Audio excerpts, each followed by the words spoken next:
Llegamos con un giro completamente rápido en la situación, apenas aterrizando alrededor de las 4 de la mañana después del partido, con el cuerpo todavía cansado pero la mente obligada a mantenerse afilada, porque cuando enfrentas a un equipo así no hay espacio para distracciones.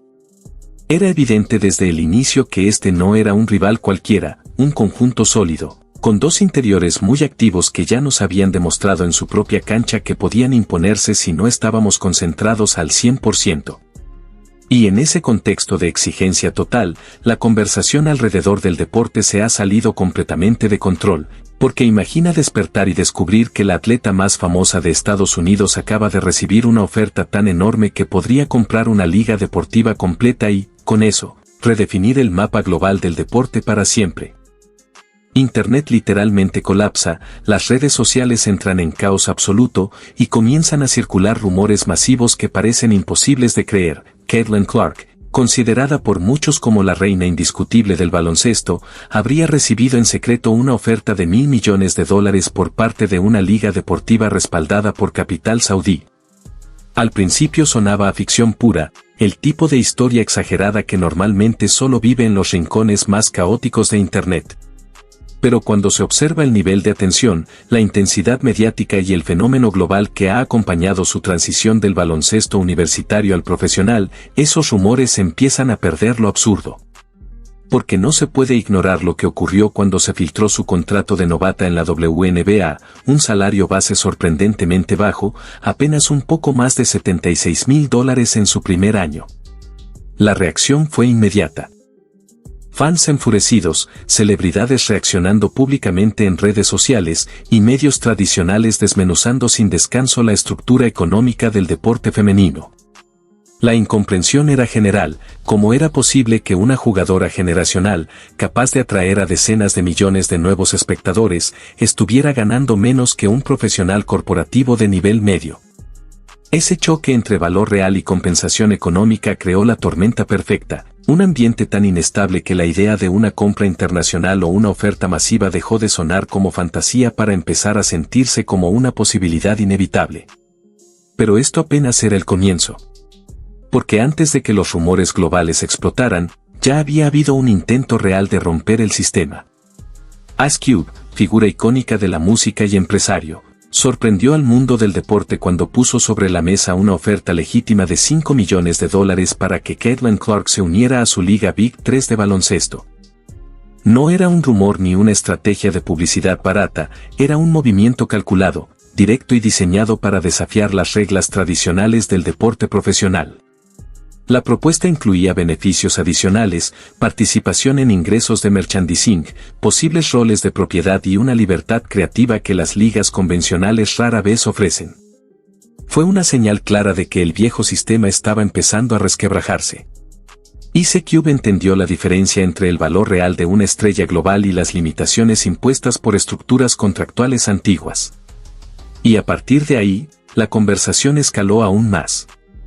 Si una liga relativamente pequeña podía reunir millones para intentar cambiar el equilibrio del deporte, entonces la pregunta inevitable era qué podría hacer una entidad internacional con recursos prácticamente ilimitados. Fue en ese punto cuando los susurros sobre una posible intervención o adquisición saudí comenzaron a dominar foros deportivos, podcasts nocturnos y debates en televisión, alimentando una narrativa que ya había dejado de ser solo especulación para convertirse en una discusión global sobre el futuro del baloncesto femenino. Y no era difícil entender por qué estos rumores se propagaban tan rápido y con tanta fuerza. El Fondo de Inversión Pública de Arabia Saudita, conocido ampliamente como el PIF, ya había seguido exactamente ese mismo libro de jugadas agresivo en otros deportes globales, desmantelando poco a poco el equilibrio tradicional del deporte mundial. Hundieron cientos de millones de dólares en iconos del fútbol como Cristiano Ronaldo y Neymar para llevarlos al Medio Oriente, alterando por completo la economía global del fútbol en cuestión de meses. Fragmentaron de manera directa el mundo profundamente establecido del golf profesional al crear a Avi Golf prácticamente de la nada, arrebatando estrellas consolidadas como Phil Mickelson y Jon Rahm con contratos garantizados de cientos de millones que el PGA Tour simplemente no podía igualar. Incluso impactaron el boxeo de peso pesado, impulsando peleas gigantes que durante años los promotores no habían logrado concretar.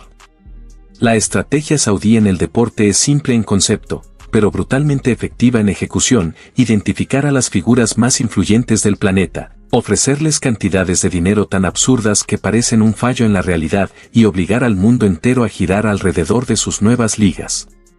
Por eso, cuando comenzaron a circular rumores de que buscaban entrar de forma agresiva en el mercado en explosión del deporte femenino, Caitlin Clark parecía el objetivo más lógico, casi inevitable. Ofrecerle una cifra cercana a los $1.000 millones no sería solo fichar a una jugadora de baloncesto. Sería comprar la conversación global del deporte entero y dominar el ciclo mediático durante años. Sería una jugada de poder monumental, diseñada para demostrar que nadie es intocable, que ninguna liga está a salvo y que incluso los monopolios deportivos tradicionales pueden ser comprados si el precio es lo suficientemente alto. Pero lo más inquietante no era el rumor en sí, sino el hecho de que, al analizarlo con frialdad, la lógica económica detrás empezaba a tener sentido para cualquiera que estuviera prestando atención. Para entender por qué una entidad extranjera incluso consideraría invertir una cifra de 10 dígitos en una jugadora novata, hay que observar el caos financiero y el impacto económico casi milagroso que ella genera en cada lugar donde aparece. El efecto Caitlin Clark no es solo una narrativa mediática ni una moda pasajera, es una fuerza económica medible, masiva e imparable que mueve mercados enteros. Durante su última etapa universitaria con Iowa, sus partidos alcanzaban audiencias televisivas superiores a las finales masculinas, con picos de hasta 18.9 millones de espectadores, rompiendo récords que habían permanecido intactos durante décadas. No solo superaba a sus contemporáneos, superaba a los playoffs de la NBA, a la MLB y a grandes eventos de horario estelar. Cuando anunció oficialmente su entrada al draft de la WNBA, los precios de las entradas de Indiana Fever se dispararon cientos de % en cuestión de horas, creando un mercado secundario que rivalizaba con el de conciertos de Taylor Swift. Los partidos como visitante comenzaron a agotarse en minutos, obligando a equipos rivales a abandonar sus arenas tradicionales y trasladar los encuentros a estadios de tamaño NBA para poder manejar la demanda sin precedentes. Su camiseta número 22 se agotó globalmente en cuestión de horas, dejando a grandes cadenas de retail luchando por producir suficiente inventario. En la práctica, es como un estímulo económico ambulante: cada ciudad que pisa experimenta un aumento inmediato en restaurantes, hoteles y transporte. Para una liga extranjera, altamente financiada y con ambiciones globales, ella no sería solo una jugadora estrella. Sería el acceso directo a la legitimidad instantánea y la posibilidad de obligar a las grandes cadenas televisivas de Estados Unidos a prestar atención a su producto. $1 billón no es un gasto impulsivo, sino una inversión estratégica con retorno inmediato y masivo. Sin embargo, detrás de cámaras y lejos del ruido de los estadios, se estaría formando una tormenta mucho más compleja que podría cambiarlo todo. Porque si un acuerdo de esa magnitud llegara a concretarse, el impacto no sería solo deportivo, sino profundamente cultural y político, desatando una de las controversias más intensas del deporte moderno. La inversión deportiva de Arabia Saudita, a través del Fondo de Inversión Pública, PIF, ya ha sido señalada por su patrón agresivo en otras disciplinas.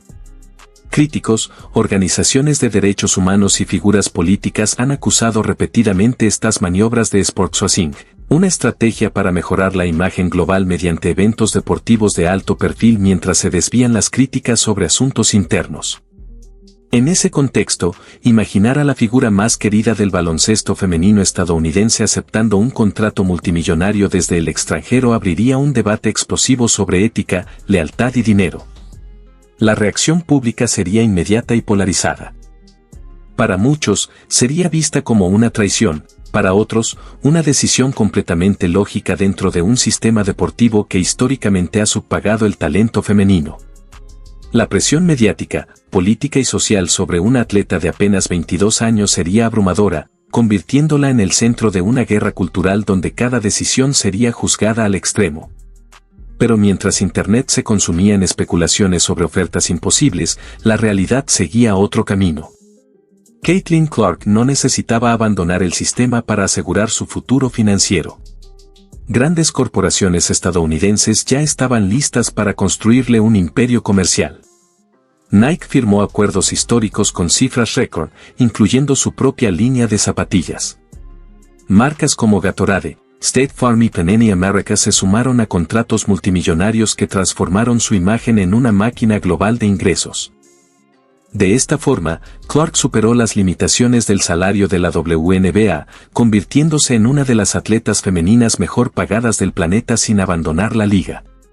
Mientras los titulares se enfocaban en la polémica de su salario base, el verdadero poder estaba en su influencia comercial y su valor de marca. Pero el verdadero desafío llegó en la cancha. Su llegada a la liga no fue un cuento de hadas. Fue un entorno físico, intenso y altamente competitivo, donde cada posesión era una prueba. Recibió defensas agresivas, dobles marcas constantes y un nivel de contacto que encendió debates nacionales sobre la seguridad y el respeto dentro del deporte. Las críticas y la tensión aumentaron, creando la narrativa de una liga dividida entre el talento emergente y las veteranas que habían construido el sistema durante años. Aún así, Clark no se quebró. No buscó excusas ni salidas internacionales. Respondió con rendimiento, asistencias récord, triples imposibles y una adaptación que confirmó su lugar en la élite. En lugar de huir hacia una oferta externa, eligió permanecer y transformar el sistema desde dentro. Ahí está la verdadera diferencia. El poder real no siempre está en aceptar la mayor oferta, sino en permanecer y obligar a que el sistema cambie. Su presencia está empujando a la liga a renegociar contratos televisivos, aumentar la inversión y mejorar condiciones estructurales para futuras generaciones. Lo que comenzó como un rumor de $1.000 millones terminó revelando algo más profundo, una atleta que no solo genera valor, sino que redefine el valor de todo un deporte.